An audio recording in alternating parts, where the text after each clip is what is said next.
একবার এইভাবে পুরভরা দই পটলটা বানিয়ে দেখুন, খেতে সত্যি অপূর্ব লাগবে। গরম ভাতে আর কোনো কিছুই লাগবে না। তার জন্য পটলটাকে আমি উপরটা চেঁচে নিয়ে ভেতরের আঁতিগুলোকে বের করে নেব।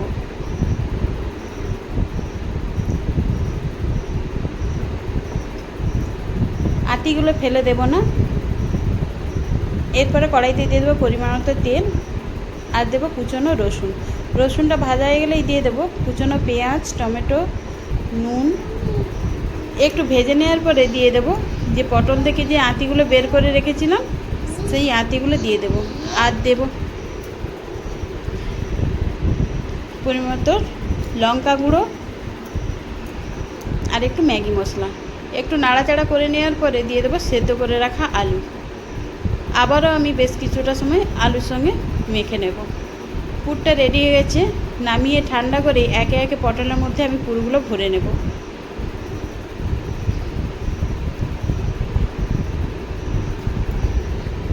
পুরগুলো ভরা হয়ে গেলেই কড়াইতে দিয়ে দেবো আবার পরিমাণ মতো তেল। একে একে পটলগুলো সব ভেজে নেব।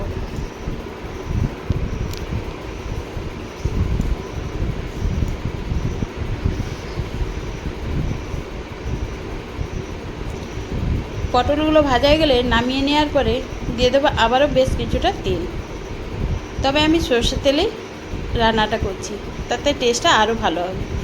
দিয়ে দেবো তেলটা গরম হয়ে গেলেই তেজপাতা, গোটা গরম মশলা ফোড়ন। একটু ভাজা হয়ে গেলেই দিয়ে দেবো কুচনো পেঁয়াজ। হালকা লবণ দিয়ে প্রথমে আমি পেঁয়াজটাকে ভালো করে ভেজে নেব। তারপরে দিয়ে দেবো কুচনো টমেটো, আদা কাজুর পেস্ট।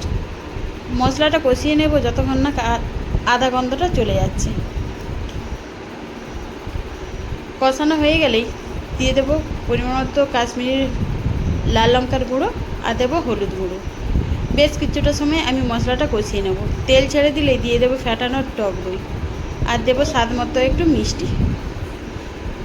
যেহেতু দইটা দিয়েছি তাই জন্য মিষ্টিটা দিতেই হবে স্বাদটাকে বজায় রাখার জন্য। মশলাটা কষিয়ে নেওয়ার পরে খুব বেশি জল লাগবে না, মিক্সি ধুয়ে আমি অল্প জল দিয়েছি। যেহেতু পটলটা আগে থেকে ভাজা আছে, ঝোলটা ফুটে উঠলে ভেজে রাখা পটলগুলো আমি দিয়ে দেব। আবারও বেশ কিছুটা চাপা দিয়ে আমি ফুটিয়ে নেব।